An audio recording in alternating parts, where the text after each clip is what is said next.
पाकिस्तान में जो कार्यवाहक सरकार है उसका गठन हुआ है। आप जानते हैं प्रधानमंत्री के अलावा 16 मंत्री जिन्होंने शपथ ली है, 3 सलाहकार बनाए गए हैं प्रधानमंत्री के, 6 स्पेशल एडवाइजर्स भी बनाए गए। राष्ट्रपति आरिफ अलवी जो हैं उन्होंने कार्यवाहक मंत्रिमंडल को शपथ दिलाई।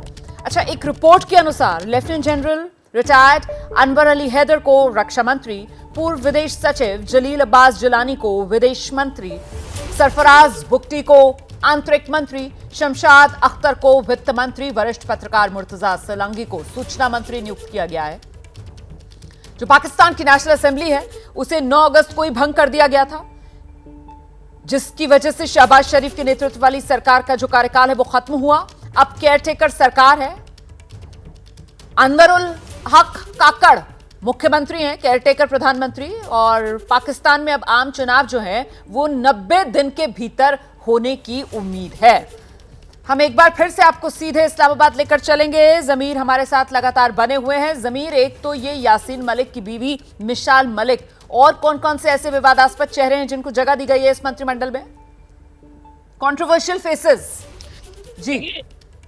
देखिए, कंट्रोवर्शियल फेसेस इसमें एक ही है मिसाल मलिक का। वो हिंदुस्तान और पाकिस्तान के दरमियान जो मामलात थे उसकी वजह से, और इस वक्त आपको पता है कि जो सूरत हाल है ना सिर्फ लोकली पाकिस्तान और हिंदुस्तान की बल्कि इंटरनेशनल मामलात में भी काफ़ी सारी चीज़ें, जैसे अभी मैं आपको बताऊं रोमाना कि जब बिलावल भुट्टो जरदारी ने हिंदुस्तान का दौरा किया था तो हमें ये उम्मीद हो रही थी कि इस तरह आहिस्ता आहिस्ता बर्फ पिघलेगी और दोनों देशों के दरमियान जो ताल्लुकात हैं वो कोई बेहतरी की तरफ जाएंगे। जैसे इससे पहले आपने देखा है कि नवाज शरीफ के दौर में हिंदुस्तान और पाकिस्तान के दरमियान ट्रेड खुली हुई थी, दोनों देशों के मामलात कुछ बेहतर थे। हिंदुस्तान के फनकार पाकिस्तान आते थे, पाकिस्तान के कई फनकार आपने देखा है कि उस जमाने में हिंदुस्तान पे होते थे, हिंदुस्तान के कई चैनल्स पे वो ना सिर्फ फिल्मों में काम करते थे बल्कि जो मज़ाहिया शोज हुआ करते थे उसमें भी काम करते थे। तो अब ऐसा लगता है कि ये जो ताल्लुकात ये मजीद तनाव का शिकार होंगे। दूसरी बात ये कि आप जो बात कह रहे हैं ना जमीर कि साहब, ये उम्मीद थी पाकिस्तान में आप लोगों को कि रिश्ते बेहतर होंगे, जो बर्फ जमी हुई है वो पिघलेगी,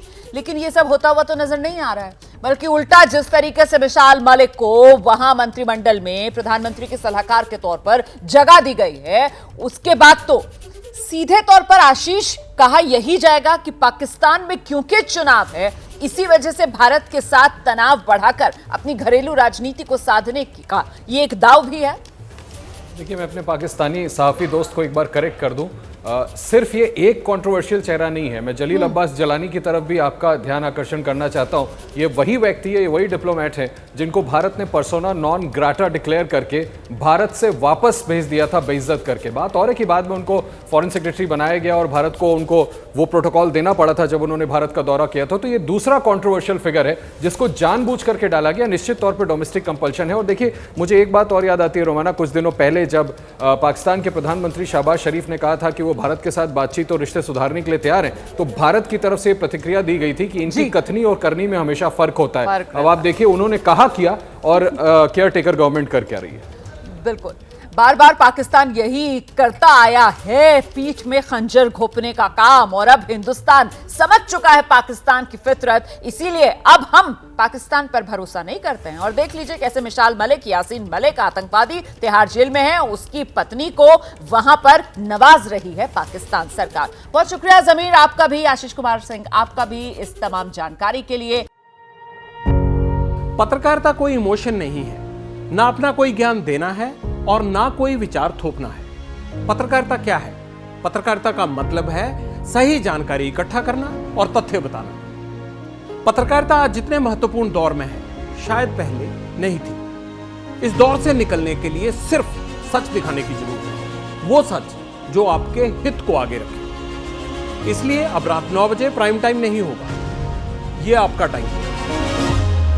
जगविंदर पटियाल के साथ देखिए पब्लिक इंटरेस्ट, सोमवार से शुक्रवार रात 9 बजे सिर्फ एबीपी न्यूज पर। एबीपी न्यूज आपको रखे आगे।